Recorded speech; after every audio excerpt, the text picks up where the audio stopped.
Procesos cognitivos. Los procesos cognitivos son los que permiten el conocimiento y la interacción con lo que nos rodea. Comprenden la memoria, el lenguaje, la percepción, el pensamiento y la atención, entre otros. Las personas a través de los órganos sensoriales entramos en contacto con el entorno, adquiriendo y elaborando información de sí mismo.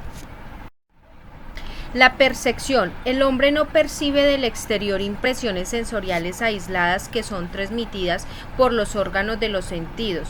El conocimiento de la realidad externa no se realiza a través de la sensación o sensaciones aisladas, sino que se realiza con el recurso de la percepción. La percepción, de acuerdo con José Luis Pinillos, es un proceso psicofísico en virtud del cual la energía de los estímulos nos llega por los sentidos, se transforma en el mundo.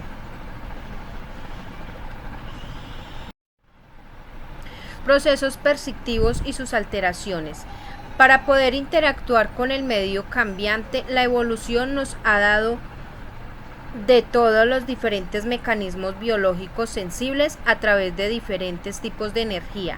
Se trata de denominados sistemas sensoriales. Estos sistemas nos permiten recoger información del entorno que nos rodea. La insistencia posibilita nuestra supervivencia y la perpetuación de la especie. Existen diferentes tipos de energía estimular de nuestro sistema sensorial que puede detectar ondas electromagnéticas como la luz, ondas sonoras como el calor, las fuerzas mecánicas como la presión, entre otras. Esta información debe llegar necesariamente a nuestro sistema nervioso para poder modificar nuestra conducta y posibilitar la interacción adaptativa al medio. Millones de neuronas del sistema nervioso humano y unas 10.000 veces más de las células gliales. Las neuronas son células especializadas que reciben y procesan y transmiten la información con gran especificidad y exactitud, permitiendo la comunicación entre diferentes circuitos y sistemas. Para ello, estas células nerviosas deben tener unas propias químicas y eléctricas determinadas que pueden posibilitar los procesos de transmisión de la información. Los mecanismos de comunicación y señalización son los eléctricos, que sirven para transmitir información de una parte a otra dentro de una misma neurona, como potenciales locales y potencial de asociación. Los mecanismos químicos son los utilizados para transmitir la información entre las células de diferentes maneras, como la liberación de sustancias y la transmisión de neurotransmisores. En definitiva, la capacidad de comunicación entre las neuronas se da gracias a la generación y transmisión de señales eléctricas. La potencialidad para originar señales eléctricas se debe a las particulares propiedades que presentan las membranas celulares de las neuronas, y las neuronas utilizan dichas señales eléctricas para comunicarse entre sí. Dado sus membranas, son capaces de transformar estas señales de forma que puedan ser transmitidas a otras neuronas. La transección. Cada receptor sensorial puede responder a un estrecho rango de valores de un tipo específico de energía, que es lo que denominamos el estímulo adecuado para cada receptor. Lo primero que tenemos que tener presente es que el receptor sensorial puede ser una célula no neuronal especificada, como los fotorreceptores de la retina del ojo, las células de los botones gustativos, como lo es el gusto, las células cilíacas del aparato vestibular, el equilibrio y de la cóclea, la audición. Una neurona sensorial propioreceptora o interreceptora, o los receptores cutáneos o receptores olfativos. Tanto la estimulación sensorial índice directamente sobre una célula no neuronal especializada. El denominador de transducción sensorial es un cambio en la permeabilidad de la membrana de la célula receptora, produciendo por lo general del estímulo sensorial, de manera que el efecto del estímulo modifica el potencial de la membrana del receptor, y el último la insistencia, que genera potenciales de acción de las neuronas aferentes y que llevan información al sistema nervioso central. La transducción sensorial es el proceso de transformación de los diversos tipos de energía, estimulación sensorial en impulsos nerviosos llevado a cabo por los receptores sensoriales, como se puede ver en las gráficas que se representan. A partir de diferentes tipos de energía del medio en que nos movemos, activamos los receptores sensoriales y esto genera cambios en los potenciales de acción de las neuronas sensoriales, de forma directa o indirecta. La información será enviada al sistema nervioso central a través de los nervios craneales y espinales. En caso del sistema visual, las células ganglionares de la retina envían un axón a través del nervio óptico para alcanzar el núcleo geniculado lateral del tálamo, además para enviar información en menor medida al hipotálamo. La regulación de los ritmos cardíacos a la región pretecar, control de reflejo de la pupila y del cristalino. En el caso del procesamiento de información auditiva, la información proveniente del nervio auditivo llega a los núcleos cocleares del bulbo raquídeo y transcurre por varias vías paralelas, terminando por lo que refiere el procesamiento surdical. En el núcleo geniculado medial del tálamo, la información del gusto es enviada a través de 3 nervios craneales, facial 7, glosofaríngeo, el 9 y el vago, hasta el núcleo del tacto solitario para alcanzar las neuronas del núcleo vertebral posterior del tálamo, del hipotálamo y de la amígdala.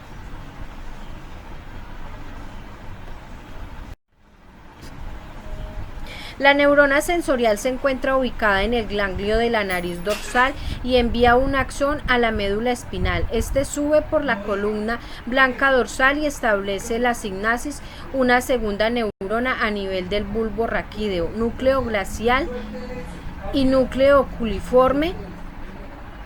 El axón de esta segunda neurona cruza al lado contralateral del cuerpo establecido con un contacto de la talímica. Para dividir el procesamiento de la información sensorial que tiene lugar en el sistema nervioso central en 2 clases declarantemente diferidas: procesamiento surdical y procesamiento cortical. La mayor parte de los sistemas sensoriales, el procesamiento de la información proporcionada por señales neuronales a partir del receptor comienza en diversas estructuras surticales para alcanzar la corteza cerebral, que es donde se cree que tiene lugar la percepción. La estructura surdical principal del procesamiento de la información sensorial es el tálamo. Toda la información sensorial, con excepción del sistema olfatorio, pasa por el tálamo antes de llegar a la corteza, concretamente por los nucleolos del relevo de la información sensorial. El tálamo. Tener presente que el tálamo no es simplemente una estación de relevo de la información sensorial. El tálamo es lo que hace una forma extremadamente organizada dentro de la estructura.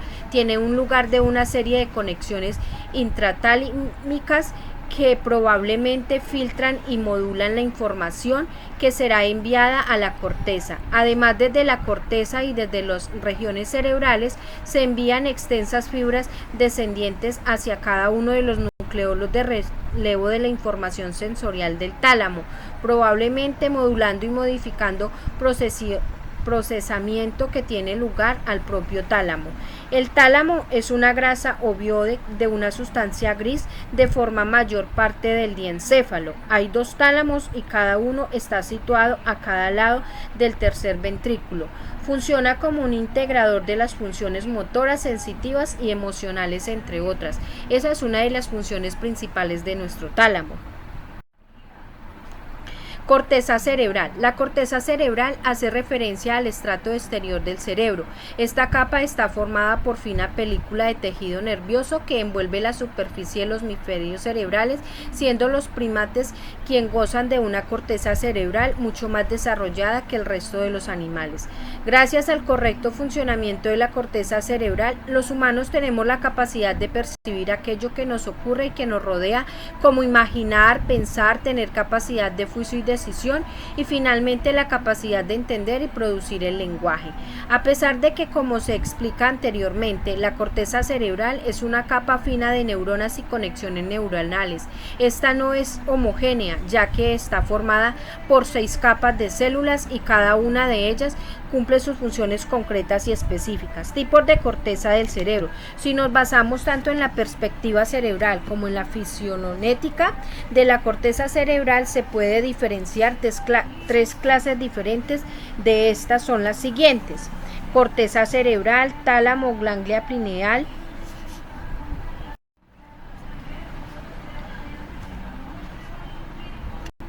evaluativamente hablando, es la parte de la corteza cerebral la más antigua, formada por el hipocampo. La arquicorteza es la encargada de aquellas respuestas automáticas y mecanismos fisiológicos responsables de la supervivencia. La paleocorteza es filoménicamente la paleocorteza está en camino entre las zonas más primarias de la corteza cerebral y la más evolucionada. Esta clase de corteza alberga las terminaciones de las vías olfatorias. Corteza o neocorteza es la zona más reciente y la encargada del proceso del razonamiento y del pensamiento abstracto. Estas regiones del sistema nervioso central reciben aferencias de estructuras muy variadas e integran esta información para dar paso a conceptos generales. Capas de la corteza cerebral. La corteza cerebral, como se menciona anteriormente, la corteza está formada por capas diferentes de tejido neuronal, conocido como materia gris. Cada una de estas capas posee una especialización funcional diferente y ha sido organizada en un momento de evolución humana diferente. Esto significa que a lo largo de nuestra evolución y desarrollo como seres humanos, estas capas han ido aumentando en cantidad, lo que ha implicado un potente desarrollo de nuestras capacidades cognitivas e intelectuales en comparación con otras especies o animales. Estas capas son las siguientes: corteza sensorial primaria, corteza asociativa, corteza primaria motora. Constituye el descubrimiento de los hemisferios cerebrales y su sustancia gris se ubica sobre la sustancia blanca. Se organizan microscópicamente en 6 capas. Molecular es la capa más superficial, contiene cuerpos celulares escasos y abundantes fibras de células subyacentes que se disponen en general de manera paralela. Granular externa contiene abundantes cuerpos de neuronas pequeñas, estrellados y primordiales. Cada primordial externa contiene cuerpos piramidales. Cada granular interno con fibras ordenadas de número horizontal, conocidos como banda externa de Ballinger. Cada primordial interna contiene una gran cantidad de células piramidales de medio y gran tamaño. Cada multiforme contiene células de tipo floriforme y cada célula piramidal. Sus áreas y sus funciones. Además de los tipos de corteza y capas de la conforman la corteza cerebral, puede ser dividida según sus diferentes áreas funcionales, es decir, según las funciones o cometidos que se llevan a cabo en cada una de estas áreas. Teniendo en cuenta esta clasificación, la corteza cerebral puede dividirse en áreas sensitivas, motoras o de asociación. Como se puede ver en la imagen, cada una de las áreas está especificada: área de la sensibilidad general, centro de comprensión de distintas palabras como la escrita, área psicovisual, área visual, área auditiva, área psicoauditiva, que están por el lóbulo temporal, el lóbulo parietal. Áreas funcionales del cerebro. El área motora es la que controla nuestros músculos voluntarios. El área sensorial son las sensaciones de la piel como la temperatura, la presión y el dolor. El lóbulo frontal controla los movimientos, resolución de problemas, concentración, pensamiento, comportamiento, personalidad, humor. Área de Broca controla el aura. El lóbulo temporal, audición, lenguaje y memoria. El tronco cefálico, la conciencia, la respiración y el ritmo cardíaco. el cerebelo, la postura, el balance, la coordinación de movimientos. El área de Wernicke, comprensión del lenguaje. El lóbulo occipital se encarga de la visión y la percepción. El lóbulo parietal son las sensaciones, el lenguaje, la percepción, la conciencia corporal y la atención. Estas son las funciones de nuestro cerebro. Funciones del cerebro. En esta imagen está más lúdica, se puede definir por cada una de nuestros hemisferios. Dice que el hemisferio izquierdo controla la parte izquierda, como es el lenguaje hablado, la capacidad para los números, el lenguaje escrito, la lectura y el razonamiento. El hemisferio derecho controla la parte derecha, queriendo decir nuestro sentido musical, formas tridimensionales, el sentido del arte, la intuición y la imaginación. Anteriormente, como explicábamos paso a paso cada una de las funciones de nuestro cerebro. Las agnosis. Las agnosis es el afectado es incapaz de identificar un objeto a través de uno o más sentidos. Es causada por una lesión o una degeneración en las áreas que integran la percepción de la memoria y la identificación. La agnosis auditiva se encuentran dificultades en el reconocimiento de la fuente de sonidos, algunos para tipos verbales y otros para no verbales. La agnosis fonológica, la agnosis semántica, la agnosis de los sonidos, la agnosis sensitiva, la agnosis del significado, la agnosis para formación de palabras y la agnosis para la música. La agnosis gustativa es la incapacidad para clasificar o identificar una sensación gustativa. Puede ser de forma parcial, total u ocurre en una alteración. La aguxia, la hipoguxia y la disguxia. Agnosis olfativa es la incapacidad para clasificar o identificar un olor, ya sea de forma parcial, completa o específica. La agnosis congénita o específica, hiposmia, disogmia y fantosmia.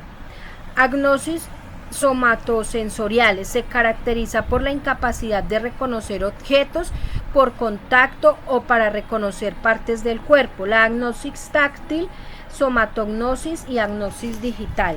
Agnosis visuales son las que se encuentran con dificultades en las funciones visoperceptuales, específicamente aquellas asociadas con la identificación de caras, colores, datos, objetos y formas. Agnosis de colores, pronósticos, gráficos, topografías y objetos. Otras agnosis. Estas agnosis afectan directamente los sentidos, coincidencia de un déficit de reconocimiento del medio ambiente, percepción especial, entre otros, como agnosis al medio ambiente, agnosis espacial.